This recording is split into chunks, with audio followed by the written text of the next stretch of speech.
राधे राधे। विपश्यना ध्यान पर आज मैं कुछ नई बातें बताने जा रहा हूँ।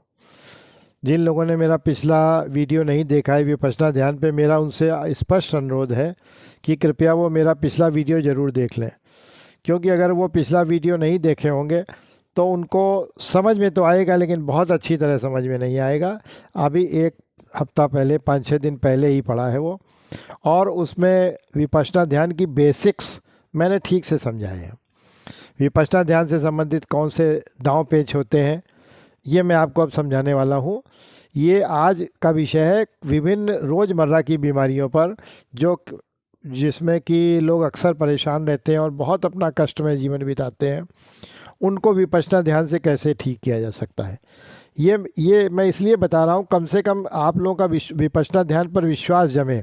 जब आप तुरंत लाभ होते देखेंगे तो आपको लगेगा कि विपश्यना ध्यान जब छोटे छोटे मर्जों में इतना लाभप्रद हो सकता है तो बड़े मर्जों में कितना अधिक लाभप्रद होगा। तो बड़ी बीमारियां तो ये होती हैं, हार्ट अटैक, कैंसर, किडनी खराब होना, कोलाइटिस, ये सब बड़ी बीमारियां। लेकिन छोटी बीमारियों में जैसे जोड़ों का दर्द, गठियाबाई, आर्थराइटिस, डिप्रेशन, मन का उलझना, खुश न रहना, ये वो बीमारियां हैं जो कि हम विपश्यना ध्यान से बहुत आसानी से ठीक कर सकते हैं और हो भी जाती हैं। विपश्यना ध्यान बहुत एडवांस मेथड है, आप इसको अगर आजमाएंगे तो बहुत सीधे से हो जाएगा। लेकिन मैं फिर से कह रहा हूँ आपसे कि आप मेरे चैनल को सबसे पहले सब्सक्राइब करिए। सब्सक्राइब न करने का नुकसान ये है कि अब मैं जो नए नए वीडियो डाल रहा हूँ, फिर आपको टाइम से नहीं मिलेंगे तो आपकी चैन गड़बड़ हो जाएगी। एक नीचे बटन है, दाब दीजिए, सब्सक्राइब हो जाएंगे आप, फिर आपको नए नए वीडियो की सूचना मिलती रहेगी। एक आप बेल आइकन पे बटन दबा दीजिए। फिर सब्सक्राइब करने का सबसे बड़ा लाभ यह है कि मैं जितने भी वीडियो डाल रहा हूँ आपको उसकी सूचना मिल जाएगी, फिर आप जब चाहें उसे देख सकते हैं। खैर, ये मेरा अनुरोध था इसलिए क्योंकि बहुत लोग मुझे लिख रहे हैं बराबर कि मुझे आपका पिछला वीडियो नहीं मिला। अभी एक सुदेश कुमार जी ने लिखा है कि मुझे आपका पिछला वीडियोस दिखाएं, तो आप उसी में ढूंढ सकते हैं, आपको मिल जाएंगे। चलिए मैं नीचे लिंक दे दूंगा। तो शुरुआत करते हैं। सबसे पहले मैं पैर की बीमारियों को लेके, पैर के दर्द की दो तरह की बीमारी होती है। एक होती है एड़ी के दर्द बढ़ जाना, जिसमें आमतौर पे कहा जाता है यूरिक एसिड बढ़ गया। ये महिलाओं को भी और पुरुषों को, दोनों को लगभग बराबर रूप से पाया जाता है। वो महिलाओं में थोड़ा सा ज़्यादा है पुरुषों के मुकाबले, लगभग मान के चलिए 55% महिलाएं और 45% पुरुष इससे ग्रस्त होते हैं। एड़ी का दर्द, अब एड़ी का दर्द पुराने ज़माने में प्रचलित था, पानी में काम बहुत कर लिया इसलिए एड़ी का दर्द होने लगा। अब आजकल तो पानी में काम करने का कोई लॉजिक नहीं है, अब तो स्त्रियां भी किचन में पानी में काम नहीं करती हैं, और उन महिलाओं के भी दर्द हो रहा है जो पानी से जिनका कोई मतलब नहीं, वो भी इससे परेशान है। और पुरुषों में तो खैर पानी का विशेष मतलब नहीं, अब स्नान ही करते समय पानी पड़ता है, अन्य किसी समय पानी नहीं पड़ता है, लेकिन उनको भी ये दर्द बहुत ज़्यादा होता है। एक तो ये एड़ी का दर्द, दूसरा होता है गांठों का दर्द, जिसे गठियाबाई भी हम लोग कहते हैं। गांठों का दर्द ये बहुत ही ख़राब बीमारी है।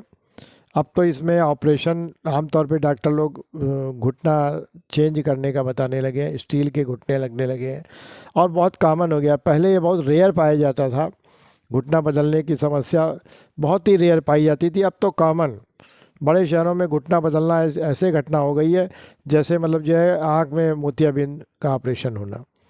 घुटना 60 साल की उम्र आते आते महिलाओं के, ये महिलाओं को बहुत होता है, ये बीमारी महिलाओं को बहुत होती है, घुटना दर्द होना और घुटने में परेशानी होना। ये शुरू में आपको जीना चढ़ते समय महसूस होगा, वो आपको वार्निंग साइन है, वो आपकी मसल्स कमजोरी का है, लेकिन वो घुटने की बीमारी नहीं है, लेकिन that is a warning sign. अगर आपको जीना चढ़ते में दर्द होता है तो, और बाकी पैदल चलने में आपको बिल्कुल दर्द नहीं होता है, तो इसका मतलब आपके हड्डियों में भी कोई गड़बड़ नहीं हुई है, आपके मांसपेशियां कमज़ोर हो गई हैं जो ऊपर चढ़ने में मदद करती हैं। That is a warning sign. यहाँ पर आपको अलर्ट हो जाना चाहिए कि आगे ये मर्ज किसी भी प्रकार से बढ़ने न पाए। अगर आपको पैदल चलने में दर्द होने लगा तो आपका घुटना पे धीरे धीरे घिसने लगा है, यहाँ पर आपको बहुत ही चिंता करने की ज़रूरत है। और अगर आप इसको टालेंगे तो स्थिति ये हो सकती है कि आप आगे चल के लकड़ी के सहारे चलें या बहुत ही चलते समय दर्द हो, अथाह समस्या होगी। और इसकी एलोपैथ में दवाइयाँ, एलोपैथ वाले डॉक्टर भी कहते हैं कि दर्द की दवाइयाँ मत खाइए। वो भी जो है कहते हैं कि नहीं, आप इसके साथ जीना सीखिए, इसके साथ जीना सीखिए, मतलब दर्द को जीवन भर बर्दाश्त करिए, इसके साथ जीना सीखिए। ये एलोपैथ के बृहद डॉक्टर भी ये राय देते हैं, अथवा घुटना बदला लीजिए। अब तीसरी समस्या क्या होती है? कटी प्रदेश में दर्द। कटी प्रदेश का मतलब कमर में, कमर जहाँ पैर का सबसे हमारा जुड़ता है, जिस जगह जॉइंट पीछे बैक साइड में, वहाँ दर्द होना, कटी प्रदेश। जहाँ पे हमारा पैर बैठने पर चलता है, खड़े होने पर चलता है, जिस जगह से हमारा ऊपर वाली जांघ जुड़ती है कमर में, उस जगह पीछे की तरफ दर्द होना। ये दर्द भी बहुत लोगों को होता है। ये कुछ लोगों को तो यही शुरुआत में होता है, बाद में वो उतर आता है गांठों में। लेकिन ये दर्द अगर होने लगा तो ये, और यहीं पर बना हुआ है, तो ये बहुत खतरे की घंटी है। क्योंकि फिर इसका परेशान मरीज हो सकता है रीढ़ की ओर ये तमाशा बढ़ने लगे, और वो बैठने और चलने के लिए उसको घिसिट घिसिट के चलना पड़े, या किसी वॉकर के सहारे उसको चलना पड़े। उसका बाकी जीवन बहुत नर्क होने वाला है। उससे तो बहुत जल्दी अलर्ट हो जाना चाहिए। मैंने आपको तीनों स्थितियां बता दी। सब एड़ी का दर्द आमतौर पे ये प्राइमरी दर्द है, लेकिन इसमें भी चलने में बहुत तकलीफ होती है। ये तो बैठे बैठे लेटे भी होता है, हर समय होता है, लेकिन चलने पर विशेषकर होता है। घुमाने पर, एड़ी चलाने पर बहुत होता है। घुटने का दर्द जीना चढ़ने पर होना, मस्कुलर वार्निंग साइन। अगर आपको टहलते या चलते समय हो रहा है तो घुटना घिसना शुरू हो गया और बहुत दर्द हर समय बना रहता है, तो बहुत एडवांस स्टेज में आप जा चुके हैं। कटी प्रदेश का दर्द शुरू से ही खतरनाक है, होशियार रहिए। अब इन तीनों दर्दों का एक ही समाधान है, एक ही समाधान है। तरीके अलग अलग हो सकते हैं आपकी सुविधा के अनुसार, आपकी सुविधा के अनुसार। देखिए, विपश्यना ध्यान में आपको पालथी मार के बैठना है, पद्मासन लगा के। पद्मासन मैं जहाँ तक समझता हूँ पैर वाले, इन तीनों के दर्द वाले नहीं लगा पाएंगे, इसलिए अब मैं पद्मासन रिकमेंड नहीं करता हूँ। दूसरे, पद्मासन लगाने के बाद 5 मिनट तक हिलना नहीं है, चाहे आपको कुछ भी तकलीफ हो, तो पद्मासन तो मैं रिकमेंड करता नहीं हूँ। आप सुखासन लगा के पालथी मार के बैठ जाइए, जैसे आमतौर पे आप घर में खाना खाते हैं, पालथी मार के खाना खाते हैं। नंबर 2, अगर आपको पालथी मार के बैठने में भी दिक्कत है तो फिर आप एक कुर्सी लीजिए, पीछे उसमें आप गद्दी लगा लीजिए और पैर उसमें पीठ सटा करके पैरों को नीचे कर लीजिए। और ये ध्यान रहे कि नीचे मच्छर आपके टांगों में न काटें। बरसात में अक्सर डेंगू के मच्छर काटने लगते हैं पैरों में, और उससे बीमारियां फैलती हैं। तो मैं रिकमेंड करूंगा कि अगर आपके घर में मच्छर हैं तो आप एक कॉइल नीचे पैर के थोड़ी दूरी पर, इतनी दूरी पर कि आपका पैर चलने पर उससे टच ना हो जाए, जला के रख लें। और अपनी घड़ी में 6 मिनट का अलार्म लगाएं, क्योंकि ये प्रक्रिया पूरे 6 मिनट चल रही है। तैयारी मैंने आपको बता दी, लेकिन ये ध्यान रखिए कि ये 6 मिनट के दौरान आपको मूवमेंट नहीं करना है। अगर आपको चाहे खुजली हो रही हो, चाहे दर्द हो रहा हो, इसलिए जो कुछ भी मलना हो, तेल मालिश करना हो, पैर में किसी प्रकार की कोई दिक्कत हो, पैरों को बहुत आराम से सेट करके रख लीजिए। इसके बाद आप 6 मिनट का अलार्म लगाइए, और 6 मिनट के आराम लगाने के बाद बिल्कुल शांत मुद्रा में बैठेंगे। सबसे पहले आप अपनी आँख बंद करेंगे,